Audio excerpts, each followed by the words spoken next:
사랑해 주님 감사합니다. 오늘도 하나님께서 저희들에게 귀한 일을 주시기를 간절히 소망합니다. 오늘은 하나님께서 주신 귀한 생명의 말씀이 잘못 해석되거나 오해되거나 곡해되는 부분들에 대해서 배우기를 원합니다. 깨달아지는 복된 시간 될 수 있도록 인도하여 주옵소서. 예수님 이름으로 간절히 기도드립니다. 아멘. 성경은 하나님의 성령의 감동으로 기록된 것으로 절대 불변의 진리로서 하나님께서 우리들에게 주신 말씀입니다. 그렇기 때문에 하나님이 어떤 의도로 말씀을 하고 계시는가를 매우 중요하게 여겨야 합니다. 오래전부터 한국교회가 막연하게 성경을 해석함으로써 하나님의 의도하지 않은 순전히 자기 생각 또는 잘못된 오해를 가지고 해석해지고 있는 말씀들이 상당히 많다는 것을 알게 됩니다. 성경 해석의 기본 원리는 가장 기본적인 것은 문맥적인 해석입니다. 성경의 그 흐름을 역행해서는 안 됩니다. 앞뒤가 맞아야 됩니다. 그래서 성경은 장절만 있는 게 아니라 동그라미를 체크를 해놨는데 그것이 한 단락이라고 표현합니다. 이 단락 전체를 좀 볼 필요가 있고 좀 더 나아가서는 그 말씀의 배경 이런 것들을 좀 이해를 해야 합니다. 그리고 두 번째는 성경 해석의 기본 원리는 당시 1세기 또는 구약시대의 사람들이 살고 있었던 그런 문화, 언어 이런 것들을 이해를 해야 합니다. 그리고 세 번째는 성경 전체 흐름이 역행되지 않아야 합니다. 신약의 말씀을 우리가 배워도 구약의 말씀과 바뀌어서는 안 되고 구약의 흐름과 신약의 흐름은 물 흐르듯이 그대로 흘러가야 한다는 사실입니다. 그리고 네 번째는 성경을 기록한 저자가 하나님의 성령의 감동으로 기록한 것인데 이 저자가 말하고 있는 이 단어를 어떤 의미로 말하고 있는가, 어떤 의미로 사용했는가 이것을 좀 우리가 또 알아야 합니다. 영적인 의미로 쓰고 있는가, 일반적인 의미로 쓰고 있는가를 알아야 합니다. 그리고 다섯 번째는 같은 내용의 말씀들이 다른 성경에 기록되어 있을 때 이것을 좀 비교해서 갈 필요가 있습니다. 여섯 번째는 번역 과정 속에서 사본이라든지 또는 역본이라든지 이런 것에서 발생한 오류는 없었는가. 우리나라 같은 경우는 얼마 전까지만 해도 이 영어 성경들을 번역을 한 번역판을 썼었는데 요즘 성경은 그래도 언어 해석을 많이 하고 있는 것 같습니다. 어쨌든 간에 이 번역 과정에서 발생한 오류는 없는가. 정말로 원어적입니다. 이것을 이해를 해야 합니다. 그리고 일곱 번째는 성경을 바르게 해석하기 위해서는 성경의 그 말씀이 오늘을 살고 있는 우리들에게 바르게 적용되고 있는가 이것을 우리는 생각하지 않을 수가 없습니다. 저는 한국교회가 성경 말씀을 최선을 다해서 전하고 있지만 잘못 전하여지거나 오해되고 있는 말씀들이 적지 않다는 것을 깨달아서 지금부터 몇 주간 동안 그 부분에 대해서 하나씩 좀 짚어가려고 합니다. 첫 번째 요한계시록 3장 20절의 말씀입니다. 우리 한번 같이 읽겠습니다. 볼지어다 내가 문 밖에 서서 두드리노니 누구든지 내 음성을 듣고 문을 열면 내가 그에게로 들어가 그와 더불어 먹고 그는 나와 더불어 먹으리라 라는 말씀입니다. 이 말씀은 불신자들에게 전도하기 위하여 하신 말씀이다 라는 해석이 굉장히 많이 되어졌습니다. 내가 문 밖에 서서 두드릴 이 말씀을 예수님이 불신자들의 닫혀진 마음을 향하여 두드리고 계시는 것이다. 그러므로 마음을 주님을 향하여 열지 못하고 있는 믿음 없는 불신자들에게 주님이 당신의 마음을 두드리고 있으니 마음을 열고 예수를 영접하십시오 라고 하는 말씀으로 해석하고 있고, 사형리를 비롯한 전도책자에 이런 식으로 성경을 해석하고 활용하고 있었습니다. 그러나 이 말씀은 절대 그렇지 않다는 거예요. 왜냐하면 19절을 보면 압니다. 그러므로 내가 사랑하는 자를 책망하여 징계하노니 그러므로 내가 열심을 내라 회개하라 이렇게 말씀합니다. 그런 다음에 볼지어다 내가 문 밖에 서서 두드리노니 이렇게 말씀하거든요. 다시 말하면 이 말씀은 불신자들이 하신 말씀이 아니라 하나님은 믿되 예수 그리스도를 영접하였으되 예수님의 말씀대로 살지 못하고 그 뜻대로 행하지 못하고 내 마음대로 살아가고 있고 기복주의에 빠져 있고 그랬던 라오디게 성도들을 향하여 하신 말씀이라는 거예요. 불신자에게 하신 말씀이 아니라 성도에게 하신 말씀이란 말입니다. 예수님을 영접하기 위하여 영접하여서 구원을 받았지만 바른 신앙생활을 하지 못하고 미지근해진 타성에 젖어버린, 그래서 주님과의 관계가 소진해져 버린 이 라오디게아 교회 성도들에게 책망하며 회개를 촉구한 말씀인 것입니다. 타성에 젖어서 미지근한 신앙생활하고 있음에도 자기의 그릇됨을 인식조차 못하고 있는 그 라오디게아 성도들에게 주님은 다시 그들의 마음을 두드리고 계신다는 말씀입니다.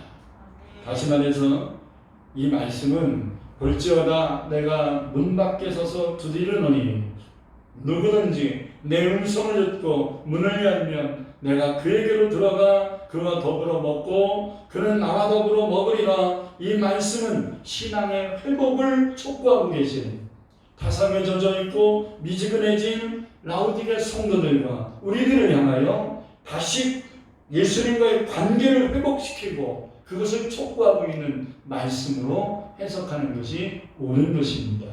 할렐루야. 이해가 되시면 아멘. 두 번째 잘못 해석되고 있는 말씀은 이사야서 34장 16절입니다. 너희는 여호와의 책에서 찾아보라. 이것들 가운데서 빠진 것이 하나도 없고 죄짝이 없는 것이 없으리니 이는 여호와의 입이 이를 명하셨고 그의 영이 이것들을 모으셨음이니라. 이 말씀을 근거해서 많은 사람들이 성경에는 다 짝이 있다라는 것으로 해석합니다. 그래서 오랜 기간 동안 성경 구약과 신약에 있는 짝찾기 라고 하는 그 해석이 한참 유행하였었습니다. 그러나 이런 해석은요, 많은 설득력과 이해를 줌과 동시에 이러한 해석 방법은 이단들이 주로 쓰고 있는 방법이기 때문에 위험성을 안고 있음을 잊어서는 안 됩니다. 구약의 예언이 신약에 성취된 것, 이 짝이 있는 것 분명합니다. 예언이 됐으면 그 예언이 어떻게 성취됐는가를 찾아내는 것 중요하지요. 그러나 모든 성경의 말씀이 다 짝이 있어서 그렇게 되어지고 구성된 것은 아닙니다. 특별히 오늘 우리가 읽은 이사야서 34장 16절에서 과연 짝이 있으니 그 짝을 찾으라 이렇게 말씀하신 그 말씀이 성경의 짝을 찾으라는 의미의 말씀이었느냐라는 거예요. 16절만 보지 말고 앞절인 15절과 뒷절인 17절을 읽어보면 성경의 짝을 찾으라는 말씀이 아니라는 것을 분명히 알게 됩니다. 15절을 보면 부엉이가 거기에 깃들이고 알을 낳아 까서 그 그늘에 모으며 솔개들도 각각 제 짝과 함께 거기에 모이리라. 너희는 여호와의 책에서 찾아 읽어보라. 이것들 가운데서 빠진 것이 하나도 없고 제 짝이 없는 것이 없으니 이는 여호와의 입이 이를 명하셨고 그의 영이 이것들을 모으셨습니다. 자, 15절과 아까 읽었던 16절의 말씀을 연결해서 보면 하나님의 책에서 찾아보라 이것들 가운데 빠진 것이 하나도 없다라는 것은 성경의 짝을 얘기하는 것이 아니라 앞에서 설명했던 부엉이를 비롯한 15종류의 짐승들이 다 하나님이 태초에 창조하셨을 때 암과 수가 있는 짝이 있다라는 것을 말씀하신 의미라는 거예요. 여기서 두 번이나 나오고 있는 이것들은 무엇을 의미하냐면 우리가 전제해야 될 것은 이사야서 34장의 내용은 에돔이라는 나라를 멸망을 예언하고 있습니다. 요약하면 에돔이 멸망하여 황폐해져서 그 땅은 들짐승들로 가득 차게 될 것이라는 내용이 이사야서 34장의 15절까지 14절까지 기록하고 있는 내용이라는 말이에요. 그런 다음에 34장 16절이 기록되어 있는 겁니다. 그럼 어떻게 해석해냈냐? 에돔이 멸망하고 그 땅이 황폐케 될 것을 하나님이 예언하시면서 하나님이 그렇게 될 것이라고 하는 황폐케 될 것이라고 하는 그 예증을 11종류 또는 15종류의 들짐승들이 그 황폐케 된 곳에 짝을 이루어 살게 될 것이다. 너희들이 이제 눈을 뜨고 찾아봐라. 하나님이 창조하신 그 들짐승들이 다 짝을 이뤄서 행함한 이 에돔족 속들의 그 땅에 황폐해진 그 땅에 거하게 되는 것을 너희들이 목도할 것이다. 이런 말씀인 거예요. 그러므로 성경에는 다 짝이 있다라는 것은 일리가 있는 말씀이고 또 그렇게 짝이 있는 것도 있는 것은 분명하지만 오늘 우리가 읽은 이사야서 34장 16절을 성경에는 다 짝이 있기 때문에 집신도 짝이 있고 다 짝이 있다 이렇게 해석하는 것은 성경을 바르게 해석한 것이 아니라는 거예요. 여러분 하나님의 교회를 비롯한 이단들이 이런 성경 짝, 비유에도 짝이 있고 성경에 다 짝이 있다라는 것을 가지고서 많은 사람들을 현혹시켰습니다. 예를 들어서 안상훈이라는 사람이 예수님은 다윗의 자손이다 이렇게 성경에 있는 분명한 말씀을 제시합니다. 그래서 다윗과 예수를 비교했습니다. 다윗이 30살에 왕이 되었고 예수님도 30살에 공생애를 시작했다. 이런 공통점을 찾은 거죠. 구약과 신약 다윗과 예수의 공통점을 찾은 거예요. 그러니까 많은 사람들이 아멘하지 않았겠어요? 근데 문제는 다윗은 70에 죽었고 예수는 33.6개월을 살고 죽었다 이거죠.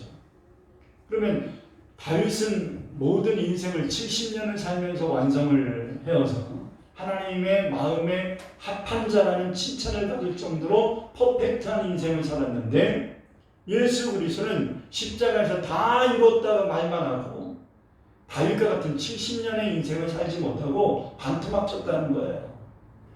그래서 안상원이가 예수님은 실패자라는 표현을 하면서 자기가 남은 36.6개월이라는 세월을 예수가 그 짧은 시간 속에 이루지 못한 구원을 이루기 위하여 죄사함을 이루기 위하여 십자가를 졌으나 구원을 완성시키지 못하고 미진하게 하고 떠났기 때문에 그 남은 부분을 완성시키기 위해서 자기가 존재하는 것이다. 이렇게 얘기하면서 안상홍 증인회를 만들었습니다.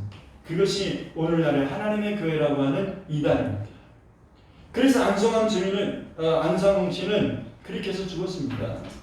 36년 6개월을 자기 나름의 공생애를 살고 죽은 거예요. 그런데도 예수님은 재림하지 않았고 세상은 여전히 그대로 아니었습니까? 뒤를 이은 사람이 그의 부인 장길자입니다.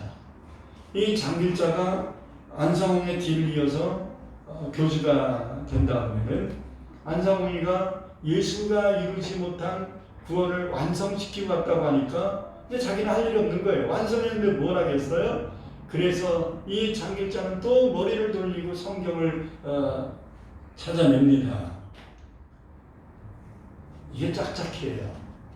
여러분, 하나님의 아버지가 계시지요? 그러면 아멘 했겠지요. 하나님 아들 예수 그리스도가 계시지 않습니까? 그러면 또 아멘 했겠지요. 그러면서 이 장길자는 뭐라고 얘기했냐면 아버지도 있고 아들도 있는데 그렇다면 그 아들 예수는 사생아냐? 어떻게 하나님이 창조한 이 세상의 이치가 아버지와 어머니 사이에서 아들이 태어나는 것이지 아버지도 있고 아들도 있는데 어머니가 없냐 하면서 장길자 자기 자신을 향하여 나는 어머니다, 하나님 어머니다 하면서 하나님 어머니를 아십니까? 라고 하는 교리를 만들어 냈던 것입니다. 여러분, 언뜻 들면 논리에는 맞아요. 논리성은 갖고 있어요. 그러나 지극히 비성경적인 겁니다. 여러분은 짝짝기를 잘못하면 성경이 엉뚱한 방향으로 갈 수 있다는 사실이에요. 그래서 우리가 성경을 앞뒤 문맥을 읽어가면서 잘 이해를 해야 됩니다. 1992년 10월 28일 날 예수님 재림한다고 말했던 다미선교회 사람들이 이 성경 해석에 짜집기를 잘못한 것으로 인해서 예수님이 1992년 10월 28일 날 재림할 것에 대하여 그들은 조금도 의심하지 않냐고 확신 속에 있었던 것을 우리는 잊어서는 안 됩니다. 그 모든 것들이 이사야서 34장 16절에 성경은 다 짝이 있다라는 말씀을 곡해했기 때문인 것입니다. 세 번째로 요한복음 5장 2절에 4절의 말씀이에요. 예루살렘에 있는 양문 곁에 히브리 말로 베데스다라 하는 못이 있는데 거기에 행각 5이 있고 그 안에 많은 병자, 맹인, 다리 저는 사람, 혈기 많은 사람들이 누워 물의 움직임을 기다리니 이는 천사가 가끔 못에 내려와 물을 움직이게 하는데 움직인 후에 먼저 들어가는 자는 어떤 병에 걸렸든지 낫게 되미로라. 이 말씀 또한 잘못 해석되고 있는 대표적인 말씀 중에 하나입니다. 천사들이 베데스다에 내려와서 물을 동할 때 먼저 들어간 병자가 누가 됐든지 간에 낫다라고 하는 것을 고정관념처럼 믿고 있는 거예요. 여러분,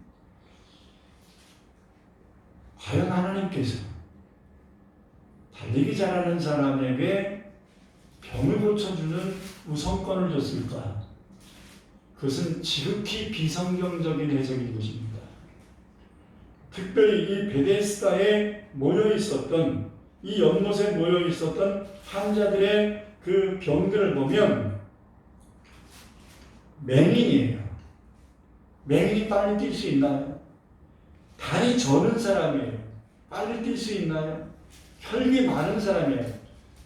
살도 없고 근육도 없고 뼈만 앙상한 사람들이에요. 이렇게 이런 병을 갖고 있는 사람들이 어떻게 빨리 뛰어서 베데스다 연못에 들어간다는 얘기입니까? 이것은 굉장히 잘못한 거예요. 베데스다 연못은 우리가 히스기야 왕 때 인위적으로 만든 연못인데 아스루 왕의 전쟁, 아스루가 쳐들어왔을 때 이 전쟁을 방비하기 위해서 성 밖으로 나가야 연못이 물을 얻을 수 있는데 이것을 방비하기 위해서 일부러 이 간헐천이 있는 이 베데스다의 큰 연못을 히스기야 왕이 한해서 아스루와의 전쟁을 준비했던 것이 역사적으로 이 베데스다 연못입니다. 근데 이것을 가보면 여기는 간헐천입니다. 다시 말하면 온천이 있는 곳이라 이 말이에요. 평상시는 시원한 물이 흘러요. 시원한 물이 흘러서 고여있던 곳입니다. 그러나 간헐천이기 때문에 어느 시점이 되면 갑자기 부글부글 물이 끓어오르는 거예요. 이것을 성경은 천사가 내려와 물을 동하였다. 이렇게 표현한 것 같습니다. 온천수가 나오는 곳이기 때문에 가끔씩 물이 부글부글 끓어오르는 이것을 가지고서 천사가 내려와서 물을 동했다고 표현하고 있는데, 문제는 천사가 내려와서 물을 동할 때 이 용암수가 올라와서 불을 끓고 있을 때 신비한 치유가 일어났느냐는 거예요. 결론은 아닙니다. 왜냐하면 성경의 전체 흐름을 깨트리는 해석입니다.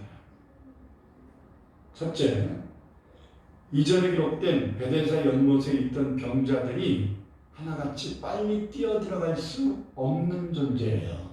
그렇다면 천사가 와서 물이 동한다고 하는 그 상황에서 누가 먼저 들어갈 수 있을까 했을 때 다리 다친 사람보다는 팔 다친 사람이 빨리 뛰겠지요.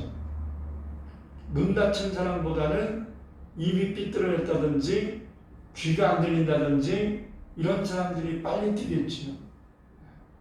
또는 가난한 사람들보다는 돈 있고 권세 있는 사람들이 사람을 시켜서 지키고 있다가 천사가 내려와서 물이 동할 때 다른 사람 못 들어가도록 억압해버리고 자기가 들어갈 수 있는 길을 만들어 놨겠지요.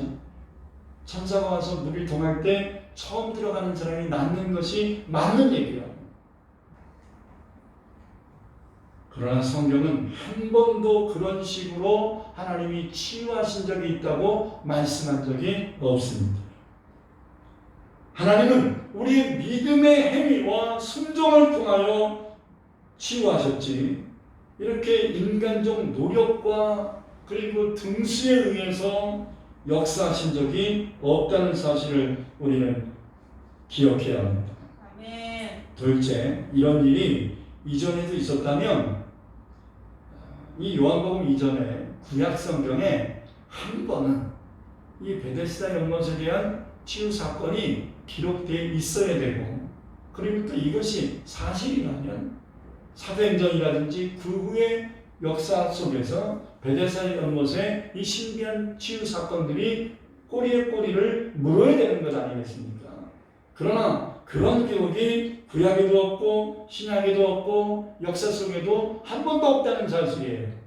다만 우리가 읽은 요한복음 5장 2절에 4절에서만 이 말씀이 기록되어 있다는 사실입니다. 세 번째로, 예수님은 천사가 내려와 물을 동할 때 나를 넣어줄 자가 없어서 내가 낫지 못했다라고 투명하고 하소연하고 있는 이 38년 된 병자의 말을 들으시고 그 말을 수긍하거나 위로해 주지 않으셨다는 거예요. 예수님이. 그렇기 때문에 예수님은 이 병자가 하소연하고 있는 이 천사가 물이 동하는 것에 대하여 반응하지 않으셨어요. 아이고 그랬냐, 안타까웠겠구나, 이렇게 말하지 않았다는 거예요.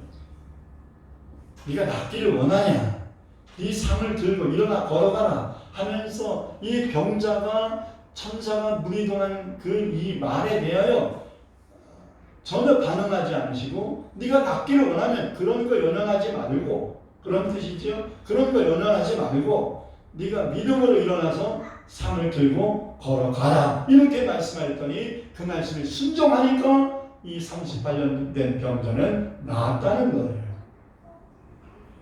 더 중요한 것이 뭔지 압니까? 천사가 물을 동한다는 이 내용의 말은 성경을 잘 보세요. 가로치기가 되어 있습니다.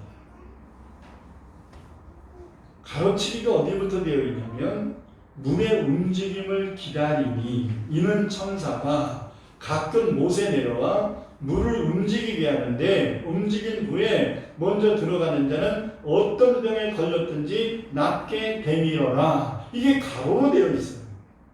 가장 중요한 사실인 이 물이 동할 때, 천사가 내려와서 이 물이 동할 때 먼저 들어가는 자가 어떤 병에 걸렸든지 난다라고 하는 이 말씀이 일반적 서술로 되어 있는 게 아니라 가로치기로 되어 있다는 말입니다.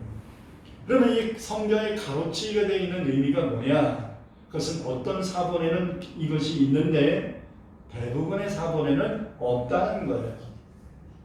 그렇기 때문에 몇몇 사본에 이것이 첨가되어 있기 때문에 가로치기로 오늘날 성경에 보충시켜 놓은 것이라는 말입니다. 원래는 이 말씀이 없었을 가능성이 있다는 거예요. 부연 설명이 들어가 있었다는 얘기예요. 그러므로 천사가 내려와 치유를 한다는 것은 당시의 사람들의 전해지고 있는 샤머니즘일 가능성이 많습니다. 한 가지 더 말씀드리고 마치겠습니다. 네 번째, 우리가 또 오해하고 곡해하고 있는 말씀 중에 하나가 뭐냐면 로마서 2장 14절에 15절의 말씀이에요. 양심으로 구원받을 수도 있다라는 가능성을 내포하고 있는 것으로 해석하고 있는 건데요. 율법 없는 이방인이 본성으로 율법의 일을 행할 때에는 이 사람은 율법이 없어도 자기가 자기에게 율법이 되나니 이런 이들은 그 양심이 증거가 되어 그 생각들이 서로 혹은 고발하며 혹은 변명하여 그 마음에 새긴 율법의 행위를 나타내느니라. 우리들 중에 예수를 믿는 자는 믿음으로 구원을 받고 믿음이 없거나 예수님에 대하여 전혀 들어보지 못한 사람들은 양심으로 구원받을 수 있다라고 하는 성경 외에 또 하나의 기준을 만들어냈어요. 그럴 때 뭐 비성경적인 말을 사람들이 적지 않게 믿고 막연하게 생각하고 있는 것입니다. 설득력은 있어요. 아니 예수라는 이름을 들어보지도 못했는데 어떻게 예수를 믿냐? 성경을 알지도 못하는데 어떻게 말씀을 믿냐? 이렇게 말하니까 예수에 대해 들어보지도 못한 우리나라 조선이나 고려나 신라나 고구려나 이럴 때에 태어나서 살았던 사람들은 좀 억울하지 않느냐라고 하는 인간적 생각을 자아내게 합니다. 그래서 이 로마서 2장 15절의 이 말씀이 많은 사람들에게 언뜻 듣기에 그럴싸한 해석이 되는 거죠. 이 또한 성경의 앞뒤 문맥을 제대로 읽어보지 못한 결과라고 볼 수 있습니다. 앞절인 12절을 보면 무릇 율법 없이 범죄한 자는 또한 율법 없이 뭐하고 망하고 무릇 율법 잊고 범죄한 자는 율법으로 말미암아 심판을 받으리라. 자, 양심이 증거되어서 율법 없는 이방인들은 양심이 증거되어서 그 율법의 행위를 나타낸다 이렇게 말하는 것인데 이것을 양심으로도 구원받을 수 있다라는 가능성이 있는 얘기다 이렇게 해석하는 것은 심히 성경을 곡해하는 것입니다. 여러분 양심껏 살았다 그 기준이 뭔데요? 여러분 양심이라는 것은 하나님이 태초에 인간의 마음속에 주신 영적 생각을 얘기하는 거예요. 다만 그 영이 하나님을 믿고 하나님 말씀을 따라야 되는데 조상 어느 때부터 하나님을 등지고 하나님 말씀을 쳐버리고 내 마음대로 살아왔던 걸 그게 죄 아닙니까? 그 죄악의 전통을 이어가서 사는 거예요. 그렇다면 죄악의 전통을 이어가서 하나님을 등지고 하나님이 주신 말씀을 무시하고 내 마음대로 내 뜻대로 내 생각대로 살아왔던 사람들이 양심껏 산다? 그것은 인간적 기준이지 성경적 기준이거나 영적 기준일 수 없는 겁니다. 여러분 양심을 가지고 선한 양심이 있다면 구원받을 수도 있다. 그렇기 때문에 예수에 대하여 전혀 알지 못하고 이름조차 들어보지 못한 사람들은 천국에 가봐야 한다. 이렇게 추정하고 있는 것은 지극히 비성경적이다. 율법의 역할은 우리들로 하여금 죄를 깨닫게 해주는 것인데 율법을 모르고 예수를 믿지 않는 사람들은 율법 대신 양심이 그 죄를 깨닫게 해줄 거라는 말씀으로 해석을 해야지 양심으로도 구원을 받을 수 있다는 가능성을 제시해서는 결코 안 되는 것입니다. 여러분 우리가 잘 아는 로마서 3장 20절에 그렇게 얘기합니다. 그러므로 율법의 행위로 그의 앞에 의롭다 하심을 얻을 육체가 없나니 율법으로는 죄를 깨달음이라. 그렇다면 예수 안 믿는 사람들은, 율법을 모르는 사람은 뭐로 죄를 깨닫습니까? 양심으로 죄를 깨닫는다는 얘기죠. 여러분, 로마서 3장 10절에 뭐라고 선언합니까? 의인은 없나니 하나도 없다. 로마서 3장 23절에는 또 뭐라고 말합니까? 모든 사람이, 이 땅에 살고 있는 모든 사람이 죄를 범하였음에 하나님의 영광에 이르지 못하였다.